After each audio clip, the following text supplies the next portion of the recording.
अस्सलाम वालेकुम दोस्तों, मैं हूं अहमद मजीद। दीवार वन की वीडियोस में एक बार फिर से खुशामदीद। दोस्तों, जब भी हम इंडिया की खूबसूरत मकामात की बात करें तो सबसे पहले जो नाम आपके जहन में आएगा वो ताजमहल का होगा। 400 साल पहले बनाए गए इस 42 एकड़ 42 एकड़ पर फैले महल को दुनिया मोहब्बत में बनाए गए ताजमहल के नाम से जानती है। लेकिन दोस्तों, पिछले कुछ सालों से लोगों में ताजमहल के मुतालिक बहुत सी कॉन्स्पिरेसी थ्योरीज मशहूर हुई हैं। कुछ लोगों का कहना है कि ताजमहल को मुगल बादशाह शाहजहां ने नहीं बल्कि राजा परामर्दी देव ने 13वीं सदी 13th सेंचुरी में बनवाया था और इसके बाद शाहजहां ने ये महल उनके पोते राजा जय सिंह से खरीदा था। इसके अलावा दोस्तों, जिन लोगों का ख्याल है कि ये महल शाहजहां ने ही बनवाया था, उन लोगों का कहना है कि शाहजहां ने जिन 20,000 मजदूरों से ये महल बनवाया था, बाद में उन सब के हाथ कटवा दिए थे। दोस्तों, आज की इस वीडियो में हम आपको बताएंगे कि आखिर सच क्या है, हकीकत में क्या है ताजमहल की हिस्ट्री। इसके अलावा ये भी बताएंगे कि आखिर क्यों शाहजहां के अपने ही बेटे ने उन्हें ताजमहल की कंस्ट्रक्शन मुकम्मल होने के बाद सारी ज़िंदगी के लिए कैद कर दिया था। वीडियो कंप्लीट देखिएगा और अगर आप चैनल पर नए हैं तो चैनल को सब्सक्राइब कर लें।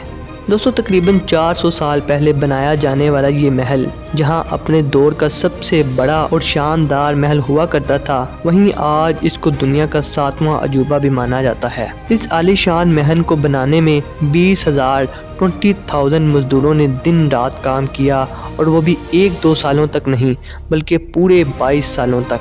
दोस्तों, आज के दौर में अगर इसकी कीमत का अंदाज़ा लगाया जाए तो संगे मरमर से आरास्ता ये महल $1 अरब यानी तकरीबन 7,500 करोड़ रुपयों से भी ज़ायद का बनता है। अब अगर ताजमहल की हिस्ट्री की बात करें तो दोस्तों, ताजमहल को मुगल बादशाह शाहजहां ने अपनी सबसे महबूब बीवी मुमताज़ बेगम के नाम पर बनवाया था। वैसे तो शाहजहां की टोटल 6 बीवियाँ थी, लेकिन उनका ज़्यादातर वक़्त मुमताज़ बेगम के साथ गुजरता था, और कहा जाता है कि बाकी शादियां शाहजहां ने सिर्फ पॉलिटिकल अलायंस बरकरार रखने के लिए की थी। शाहजहां की मुमताज़ बेगम से शादी 1612 को हुई थी। कुछ तारीखदानों के मुताबिक मुमताज़ बेगम ही हकीकत में असल हुक्मरान थी, क्योंकि उनके मशवरे के बगैर शाहजहां कोई भी फैसला नहीं किया करते थे।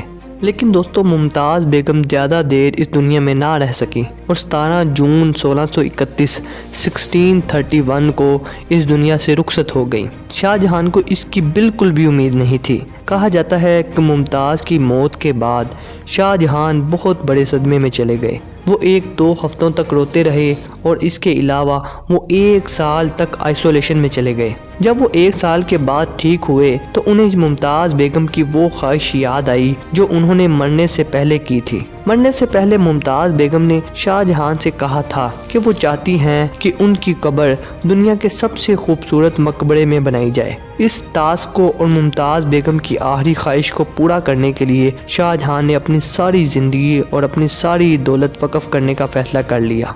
मुमताज़ के गुजरने के 6 माह बाद यानी 1632 में ताजमहल की कंस्ट्रक्शन का काम शुरू हो गया। तकरीबन 20,000 से भी ज़ायद हुनरमंद लोगों को इसकी कंस्ट्रक्शन के लिए पूरी सल्तनत से इकट्ठा किया गया।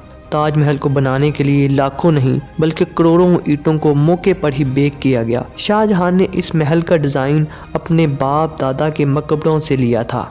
कहा जाता है कि शाहजहां ने बाप के मकबरे से मीनारों का डिज़ाइन लिया, दादा के मकबरे से महल के मरकज़ का, और अपने अंकल के मकबरे से डोम का आइडिया लिया, और जब इन सबको कंबाइन किया गया तो ताजमहल का एक शानदार डिज़ाइन सामने आया।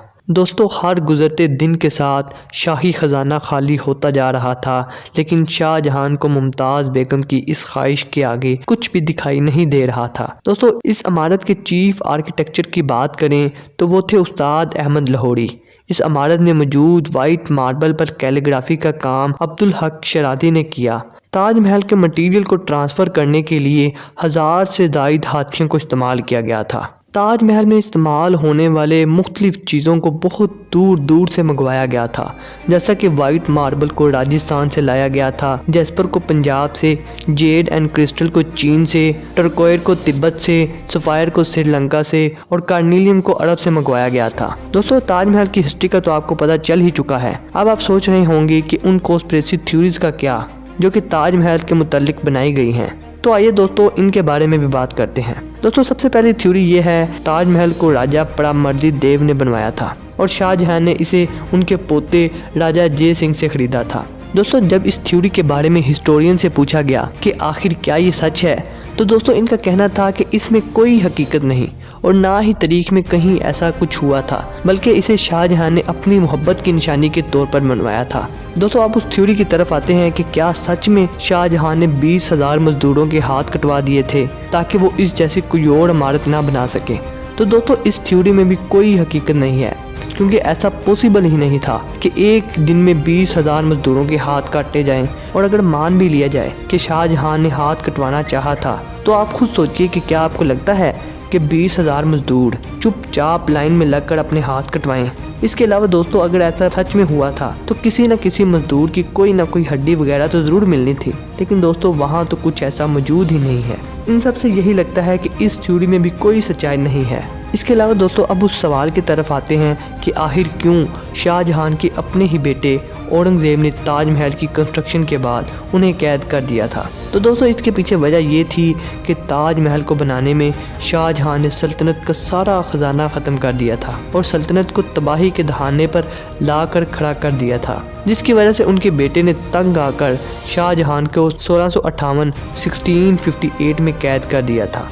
जब औरंगज़ेब ने शाहजहां को कैद किया तो शाहजहां ने ख्वाहिश की कि उसे उस जगह कैद किया जाए जहां से ताजमहल नज़र आता हो। इनकी ख्वाहिश पर उन्हें आगरा फोर्ट के उस कमरे में कैद कर दिया गया था जहां से ताजमहल नज़र आता था।